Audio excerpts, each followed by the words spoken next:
Assalamualaikum warahmatullahi wabarakatuh. Nama saya Fiska Arianti Arista, NPM 18111004 dari kelompok 12 dengan materi Rancangan Perangkat Pembelajaran dan Simulasi. Di sini saya akan menjelaskan tentang komponen-komponen RPP. Komponen-komponen RPP menurut Permendiknas Nomor 41 Tahun 2007 tentang standar proses adalah sebagai berikut. Yang pertama, identitas mata pelajaran. Identitas mata pelajaran meliputi satuan pendidikan, kelas, semester, program atau program keahlian, mata pelajaran, dan jumlah pertemuan. Yang kedua, standar kompetensi. Standar kompetensi merupakan kualifikasi kemampuan minimal peserta didik yang menggambarkan penguasaan pengetahuan, sikap, dan keterampilan yang diharapkan dicapai pada setiap kelas dan semester pada suatu mata pelajaran. Yang ketiga ada kompetensi dasar, yaitu sejumlah kemampuan yang harus dikuasai peserta didik dalam mata pelajaran tertentu sebagai rujukan penyusunan indikator kompetensi dalam suatu pelajaran. Yang keempat, indikator pencapaian kompetensi, yaitu merupakan perilaku yang dapat diukur atau diobservasi untuk menunjukkan ketercapaian kompetensi dasar tertentu yang menjadi acuan penilaian mata pelajaran. Indikator pencapaian kompetensi dirumuskan dengan menggunakan kata kerja operasional yang dapat diamati dan diukur yang mencakup pengetahuan, sikap, dan keterampilan. Yang kelima, tujuan pembelajaran. Tujuan pembelajaran menggambarkan proses dan hasil belajar yang diharapkan dicapai oleh peserta didik sesuai dengan kompetensi dasar. Yang keenam, materi ajar. Materi ajar memuat fakta, konsep, prinsip, dan prosedur yang relevan dan ditulis dalam bentuk butir-butir sesuai dengan rumus indikator pencapaian kompetensi. Yang ketujuh, alokasi waktu. Alokasi waktu ditentukan sesuai dengan keperluan untuk pencapaian kompetensi dasar dan beban belajar. Yang kedelapan, metode pembelajaran. Metode pembelajaran digunakan oleh guru untuk mewujudkan suasana belajar dan proses pembelajaran agar peserta didik mencapai kompetensi dasar. Yang kesembilan, kegiatan pembelajaran. Kegiatan pembelajaran terdiri dari pendahuluan. Pendahuluan merupakan kegiatan awal dalam suatu pertemuan pembelajaran yang ditunjukkan untuk membangkitkan motivasi dan memfokuskan perhatian peserta didik untuk berpartisipasi aktif dalam proses pembelajaran. Dalam kegiatan pendahuluan, guru menyiapkan peserta didik secara psikis dan fisik untuk mengikuti proses pembelajaran, mengajukan pertanyaan-pertanyaan yang mengaitkan pengetahuan sebelumnya dengan materi yang akan dipelajari, menjelaskan tujuan pembelajaran atau kompetensi dasar yang akan dicapai, dan menyampaikan materi dan penjelasan uraian kegiatan sesuai silabus. Yang kedua, ada inti. Kegiatan inti merupakan proses pembelajaran untuk mencapai kompetensi dasar. Kegiatan pembelajaran dilakukan secara interaktif, inspiratif, menyenangkan, menantang, memotivasi peserta didik untuk berpartisipasi aktif, serta memberikan ruang yang cukup bagi prakarsa, kreativitas, dan kemandirian sesuai bakat, minat, dan perkembangan fisik serta psikologis peserta didik. Kegiatan ini dilakukan secara sistemik melalui proses eksplorasi, elaborasi, dan konfirmasi. Yang terakhir ada penutup. Penutup merupakan kegiatan yang dilakukan untuk mengakhiri aktivitas pembelajaran yang dapat dilakukan dalam bentuk rangkuman atau kesimpulan, penilaian dan refleksi, umpan balik, dan tindak lanjut. Dalam kegiatan penutup, guru bersama dengan peserta didik sendiri membuat rangkuman atau simpulan pelajaran. melakukan penilaian atau refleksi terhadap kegiatan yang sudah dilaksanakan secara konsisten dan terprogram. Yang 10, penilaian hasil belajar.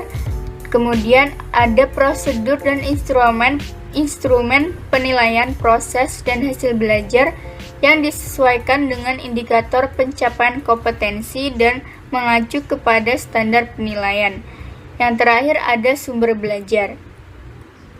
Penentuan sumber belajar didasarkan pada standar kompetensi dan kompetensi dasar, serta materi ajar, kegiatan pembelajaran, dan indikator pencapaian kompetensi. Selanjutnya, pentingnya RPP untuk guru. Faktor penyebab guru tidak menyusun RPP antara lain tidak memahami dengan benar apa sesungguhnya hakikat RPP, bagaimana prinsip-prinsip penyusunan RPP, serta apa pentingnya RPP disusun. Beberapa alasan mengapa RPP penting disusun oleh guru, yaitu guru akan mempunyai tujuan pembelajaran yang jelas sehingga memungkinkan target pencapaian materi yang berdasarkan kompetensi inti dan kompetensi dasar akan tercapai secara optimal. Kedua, guru akan menguasai materi yang akan disampaikan dengan baik. 3, guru akan mempunyai metode yang tepat dalam proses belajar mengajar sehingga akan mudah dipahami oleh siswa. Keempat, guru akan memiliki pemilihan media yang tepat sehingga memungkinkan siswa sangat tertarik terhadap materi yang disampaikan. Kelima, guru akan memiliki standar yang jelas dalam memberikan evaluasi kepada siswa, bahkan memungkinkan para siswa dapat menjawab soal dengan tepat. Selanjutnya B, teknik penyusunan RPP. Teknik atau langkah-langkah dari penyusunan RPP dimulai dari mencantumkan identitas RPP, tujuan pembelajaran, materi pembelajaran, metode, langkah-langkah kegiatan, sumber belajar, dan penilaian. Penjelasan tiap-tiap komponen dapat dijelaskan sebagai berikut. Yang pertama, mencantumkan identitas yang terdiri dari nama sekolah, mata pelajaran, kelas, semester, standar kompetensi, kompetensi dasar, indikator dan alokasi waktu. Sedangkan hal yang perlu diperhatikan yaitu RPP boleh disusun untuk satu kompetensi dasar. Standar kompetensi, kompetensi dasar, dan indikator dikutip dari silabus. Indikator merupakan ciri perilaku atau bukti terukur yang dapat memberikan gambaran bahwa peserta didik telah mencapai kompetensi. Penanda pencapaian kompetensi yang ditandai oleh perubahan perilaku yang dapat diukur dengan mencakup sikap, pengetahuan, dan keterampilan. Dikembangkan sesuai dengan karakteristik peserta didik, satuan pendidikan, dan potensi dasar. Rumusannya menggunakan kerja operasional yang terukur dan atau dapat diobservasi. Digunakan sebagai dasar untuk menyusun alat penilaian. Alokasi waktu diperhitungkan untuk pencapaian atau kompetensi dasar. Dinyatakan dalam jam pelajaran dan banyaknya pertemuan.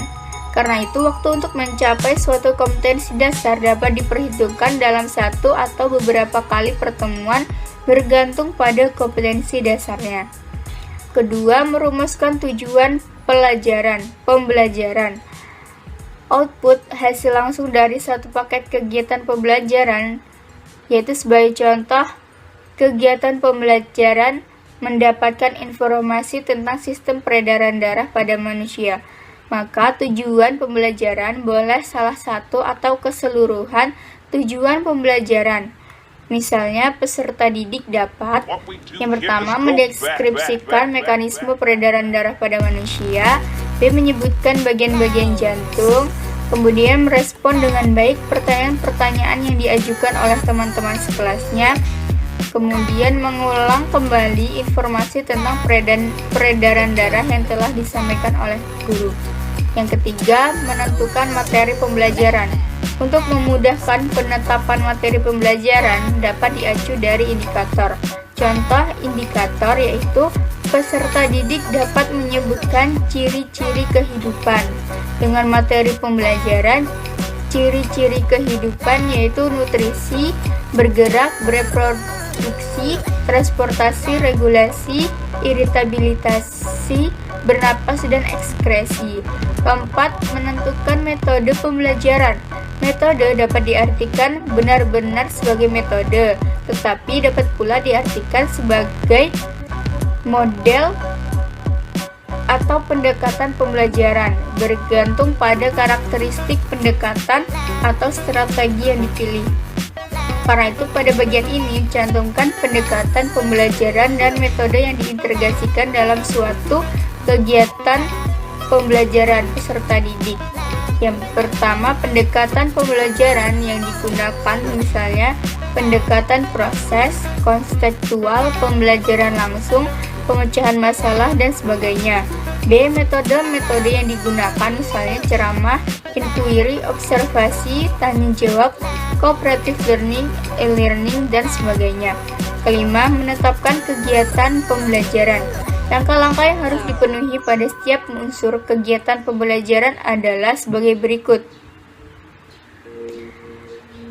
Untuk guru yaitu menyiapkan siswa secara psikis dan fisik untuk mengikuti proses pembelajaran, mengajukan pertanyaan-pertanyaan yang mengaitkan pengetahuan sebelumnya dengan materi yang dipelajari, menjelaskan tujuan pembelajaran atau kompetensi dasar yang akan dicapai, menyampaikan cakupan materi dan penjelasan uraian kegiatan sesuai dengan silabus.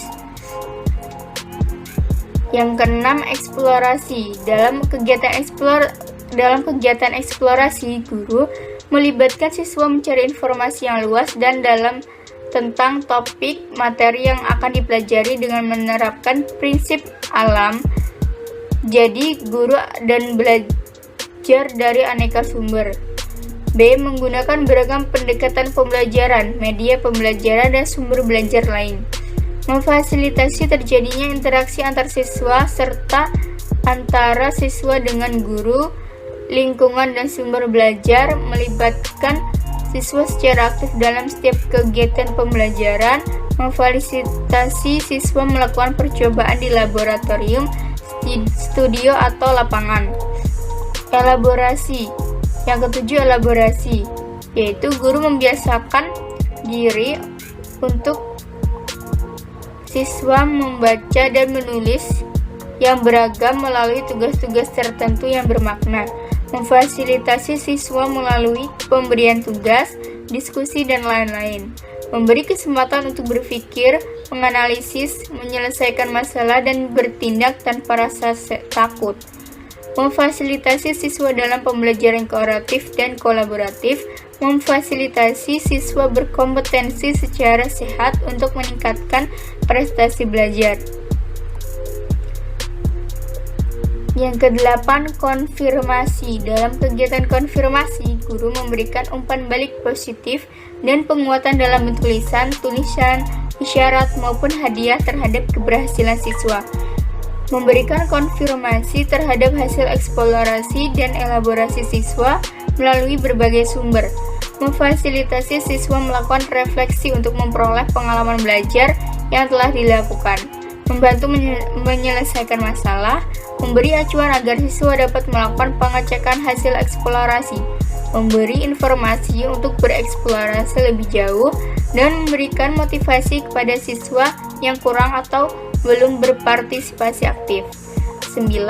Kegiatan penutup. Dalam kegiatan penutup, guru bersama-sama dengan siswa atau sendiri membuat rangkuman pelajaran, melakukan penilaian atau refleksi terhadap kegiatan yang sudah dilaksanakan secara konsisten dan terprogram, memberikan umpan balik terhadap proses dan hasil belajar, menyampaikan rencana pembelajaran pada pertemuan berikutnya.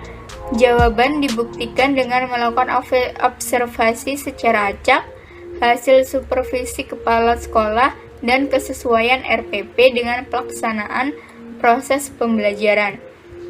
Yang ke-10, memilih sumber belajar.